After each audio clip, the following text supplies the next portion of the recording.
My grandmother will call me out of the blue and frantically ask me what's wrong. Nothing's wrong, I always say. You know I already know something is wrong. You may as well tell me what it is. She's an empath, someone who can feel other people's emotions as if they were her own. I am an empath as well. I care about other people much more than I care about myself. So does my grandma. So does my mom. Since empathy is such a big part of my life, I wanted to explore it in my first ever documentary film. Definition of empathy. I think it is the capacity to imagine and identify with another human being.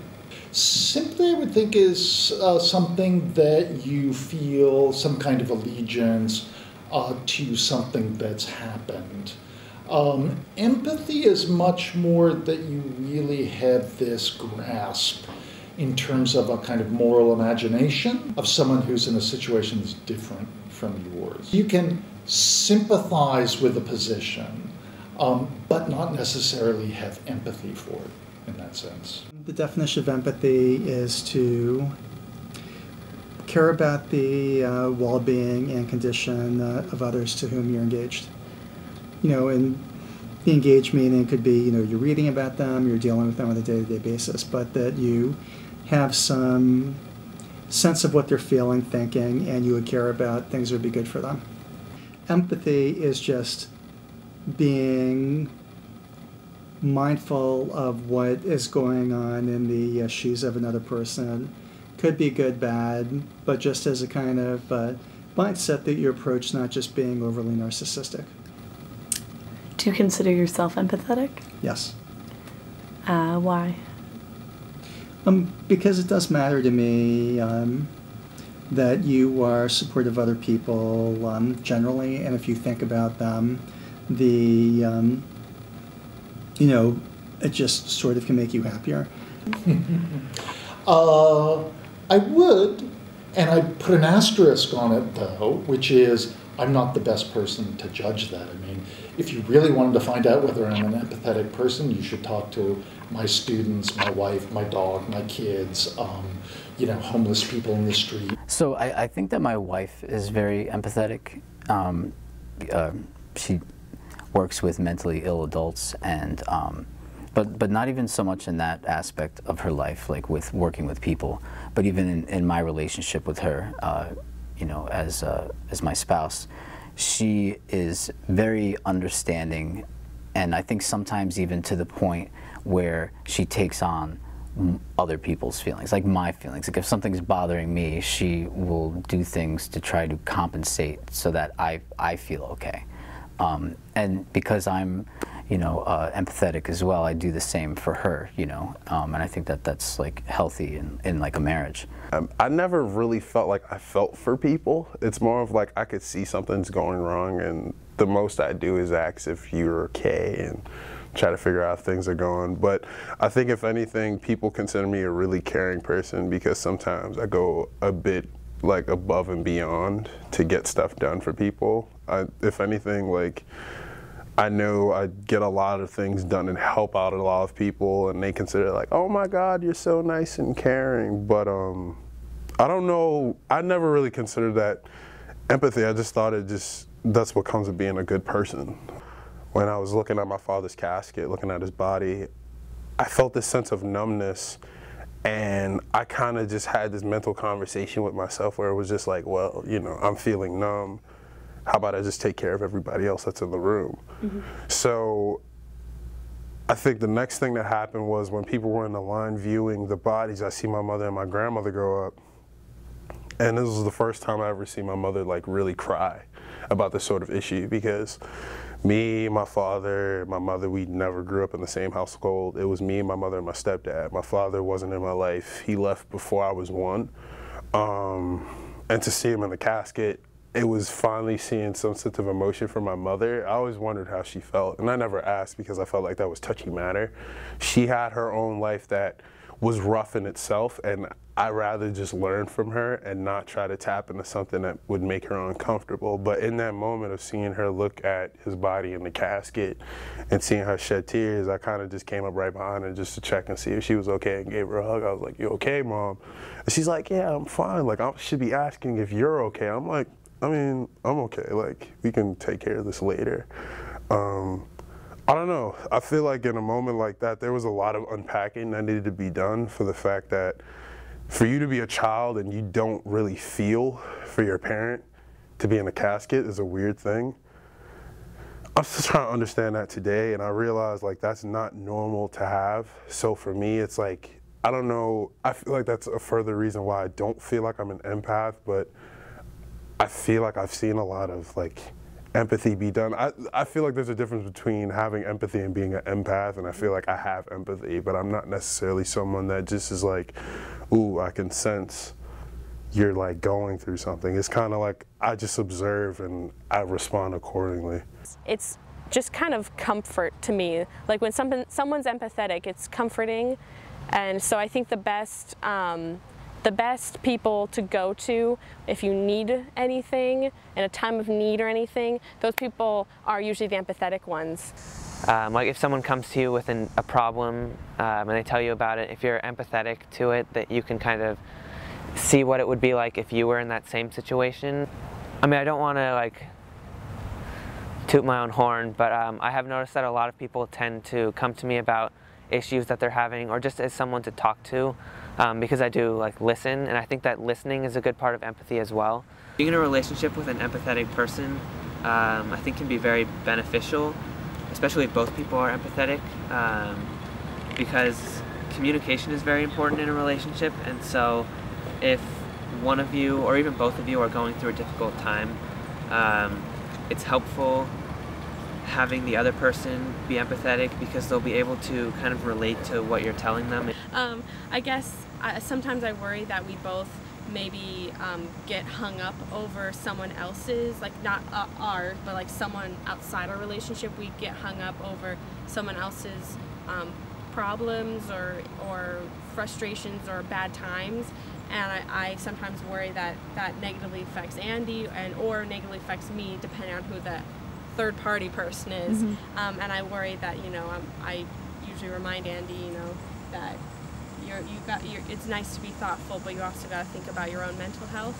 And I've also had and that also helps out, like we're twins, and so we literally experience like the same things, we think the same way. So I'll hurt myself, like accidentally I'll trip or something, or I'll hit my arm on something and I'll get hurt, and Gates won't be nearby, but suddenly she'll just know. She'll be like, oh my gosh, I think Litis is in trouble, and she'll come find me and be like, hey, what's up? And I'm like, oh my gosh, how'd you know? I just stubbed my toe. There have been other times too where, like, you know, I feel like it's always like I get hurt or something, but there was another time when I accidentally punched myself in the face, and suddenly Gates came in the room and was like, oh geez, my jaw just started hurting, and I was like, I just punched myself in the jaw. How'd you know? Weirdest thing ever. So it's like, that's like the ultimate empathy right there, is when you like literally feel the pain. so I don't know, I always wondered like how people who didn't have a twin, like, yeah, I'm sure they find that person to empathize with, but it's so different, like how I mentioned before, how having a boyfriend is a different empathy than having a twin sister.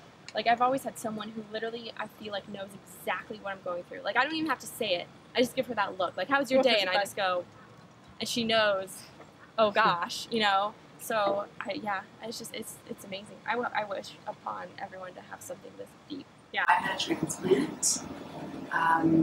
It's been a year actually, it's my anniversary. And I feel like at the time when I needed the kidney, people would definitely try and be like, oh, I understand, I'm really sorry, but like, you know, how can someone really understand what that's like unless they've been through it? You know, there were times where people would opt to get tested but never get tested, or they would start the process and then change their mind, or whatever, and it was a constant roller coaster. You get your hopes up to get let down, and it's kind of hard for somebody to say they understand that when what's going up and down is essentially whether I'm going to live or not.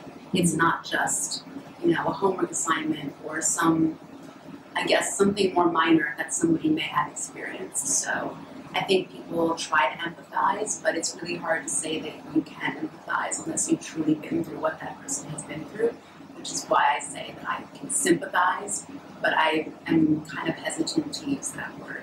It's a big decision. I mean, you're giving a piece of yourself to somebody else. And for most people, honestly, that freaks them out. If I were someone and somebody needed an organ, I don't know how I would respond to that. It's a very foreign concept. It's something that you will very rarely be faced with in your life. So, I mean, I can't imagine what it would be like in her shoes to make that decision. Obviously, I'm really thankful that she did.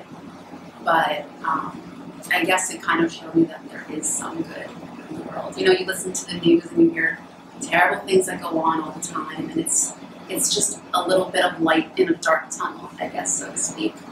Like with a bunch of my, because I've gone through like mental illness type stuff, like I try and help people who are going through that, and I know that people who've gone through similar struggles who are on the other side have also helped me with it, because like you have people who are affected by it, and it's like, oh, do you feel this thing when you like think, like anxiety is like a common thing that I can relate to, or like, because I was affected by an eating disorders. Because I think the natural inclination is to kind of push them away because they want to help you, and like you feel like you don't like need help, and you just want to live in your mental illness and be really close with people. I think it's harder to do that for a lot of specific illnesses. As anthropologists, we are engaging with difference and with others in everything that we do. And part of the kind of challenge that we have is to try as much as we can to bracket our own assumptions, our habits, our preferences, our prejudices, to set aside what we think is natural or inevitable, and to make that imaginative leap to see what the world looks like from a different perspective or position. The field of what I do would not be possible. As a research practice, it wouldn't be possible unless we're capable of making that leap. But also, if we didn't have a world where we work with people who are empathetic with us and tolerant and willing to indulge us with our questions, with our curiosity, and hanging around and watching and working and participating with them. So empathy is really absolutely key to the kind of work that I do. A lot of it's about connection. So, you know, that's really what makes us human, is the desire to be, whether it's with friends or be in a sexual relationship or an intimate relationship. For most people, that's what they really want. Everyone else is just as screwed up as you. No one wants to admit it. So first year, when you're like, I'm homesick, I bet you 95% of the people on campus are homesick, but no one wants to look like the weakling who tells that they're homesick. Getting people to understand that you're not the only one who's struggling with, holy crap, I've racked up $10,000 in credit card debt. Or, God, I'm really nervous about this interview. Or, I don't know what I'm going to do with my life. Nobody else does either. And as soon as you realize that, you can be like, oh. And that struggling with the issue of how do I deal with my mom, who when I go home for winter break wants to give me a curfew. When on campus, I'm up till 4 o'clock in the morning. That's all normal. And I think that's the piece that, because we don't talk about that, because students don't talk about it, because as administrators we don't say, hey, listen, this is totally okay. It's totally okay to wonder what the hell you're doing. Or to have experimented potentially with alcohol or drugs and be like, damn, why did I do that? So just always remember that you're not alone, that everything you've dealt with, someone else has probably dealt with before, and they've survived it, and they've moved through it, and they've become very successful. By doing these interviews, I realized empathy was not just a big part of my life, it was a big part of everyone's life. Empathy is a critical part of humanity that I feel is underappreciated. This documentary helped me to explain and learn why empathy is so critical and how it tends to fall to the wayside, but it never should. Best laid plans, sometimes it just a one night stand. I'll be damned, Cupid's demanding back his arrow. So let's get drunk on our tears, and God, tell us the reason youth is wasted on the season, and the lambs were on the